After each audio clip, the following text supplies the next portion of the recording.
chapter 12.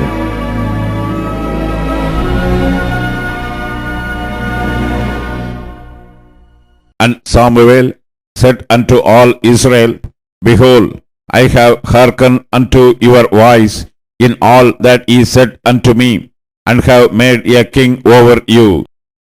And now, behold, the king walketh before you, and I am old and grey-headed, and behold, my sons are with you, and I have walked before you from my childhood unto this day.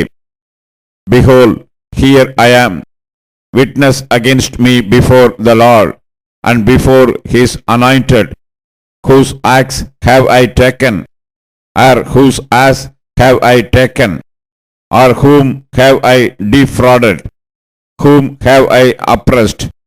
Or of whose hand have I received any bribe to blind mine eyes therewith? And I will restore it you.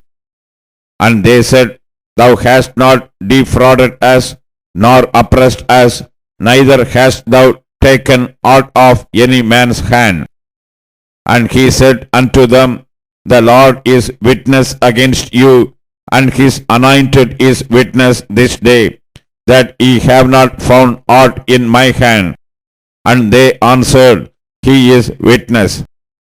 And Samuel said unto the people, It is the Lord that advanced Moses and Aaron, and that brought your fathers up out of the land of Egypt.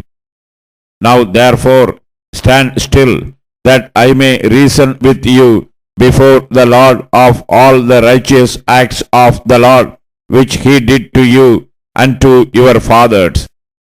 When Jacob was come into Egypt, and your fathers cried unto the Lord, then the Lord sent Moses and Aaron, which brought forth your fathers out of Egypt, and made them dwell in this place.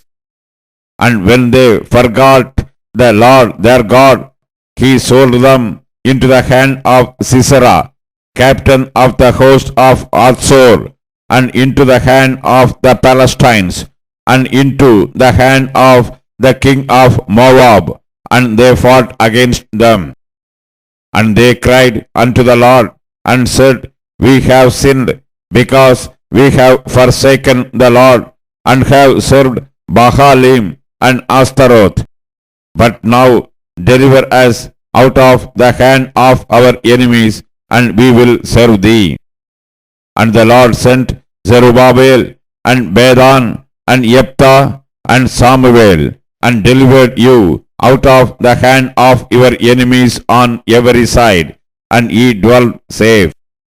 And when ye saw that Nahash, the king of the children of Ammon, came against you, ye said unto me, Nay, but a king shall reign over us, when the Lord your God was your king. Now therefore, behold, the king whom ye have chosen, and whom ye have desired, and behold, the Lord hath set a king over you.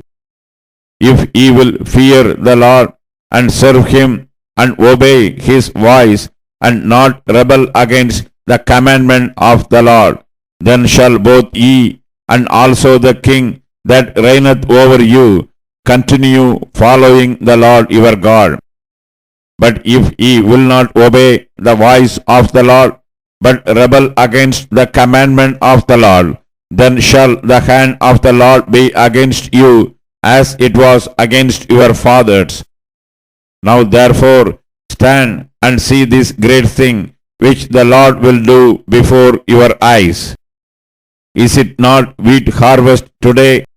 I will call unto the Lord, and he shall send thunder and rain, that ye may perceive and see that your wickedness is great, which ye have done in the sight of the Lord, in asking you a king.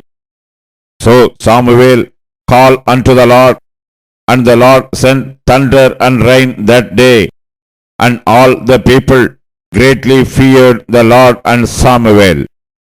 And all the people said unto Samuel, Pray for thy servants unto the Lord thy God, that we die not. For we have added unto all our sins this evil, to ask us a king. And Samuel said unto the people, Fear not, ye have done all this wickedness, yet turn not aside from following the Lord, but serve the Lord with all your heart. And turn ye not aside, for then should ye go after vain things, which cannot profit nor deliver, for they are vain. For the Lord will not forsake his people for his great name's sake, because it hath pleased the Lord to make you his people. Moreover, as for me, God forbid that I should sin against the Lord in ceasing to pray for you, but I will teach you the good and the right way. Only fear the Lord, and serve him in truth with all your heart. For consider how great things he hath done for you. But if ye shall still do wickedly, ye shall be consumed, both ye and your king.